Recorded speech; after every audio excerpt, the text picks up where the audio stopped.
మనుష్య కుమారుడు తాగుతూ తినుచు వచ్చెను గనక ఇదిగో వీడు తిండిబోతుయు మద్యపానియు సుంకరులకు పాపులకు స్నేహితుడని వారనుకున్నారు. అరే బాబు, బైబిల్ చదువుతూ నేర్చుకోండిరా. అక్కడ చాలా క్లియర్ గా రాస్తుంది కదా, వాళ్ళు అనుకునిచున్నారు అని. ఏమనుకునిచున్నారో, బాప్తిస్మిచ్చి ఆహానికి దెయ్యం పట్టింది అనుకున్నారు. మరి ఆయనకి నిజంగా దెయ్యం పట్టిందా? పట్టలేదు కదా. వాళ్ళు అనుకున్న మాటలు నిజం కాదు కదా. అలాగే యేసుక్రీస్తు మద్యపాని అనుకున్నారు.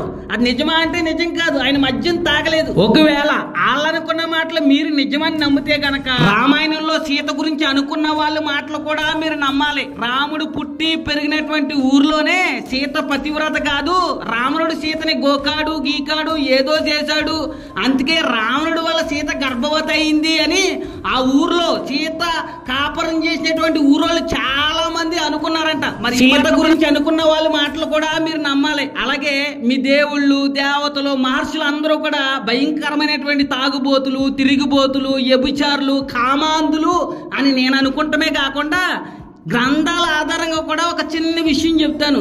కాళికాదేవి ఫుల్గా మద్యం తాగేసి నగ్నంగా, మళ్ళీ చెప్తున్నా, శివుడి భార్య అయినటువంటి కాళికాదేవి మద్యం తాగి నగ్నంగా బట్టలన్నీ ఇప్పేసి నగ్నంగా రాక్షసులతో యుద్ధం చేస్తుందంట. ఇలా నగ్నంగా బట్టలు ఇప్పి యుద్ధం చేయటం ఏంటో, ఈ దరిద్రం ఏంటో. ఈ దరిద్రమైనటువంటి అలవాటు కాళికాదేవికే కాదు, శివుడికి కూడా ఇలా నగ్నంగా తిరిగేటువంటి అలవాటు కూడా ఉంది.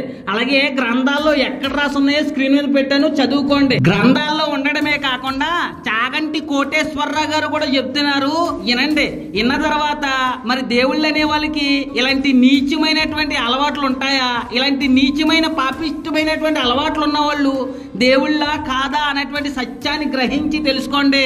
కాళిక అందుకే అప్పుడే తెంపబడినటువంటి తలలను, రక్తమోడుతున్నటువంటి తలల్ని మొలకి కట్టుకుని ఒంటి మీద వస్త్రం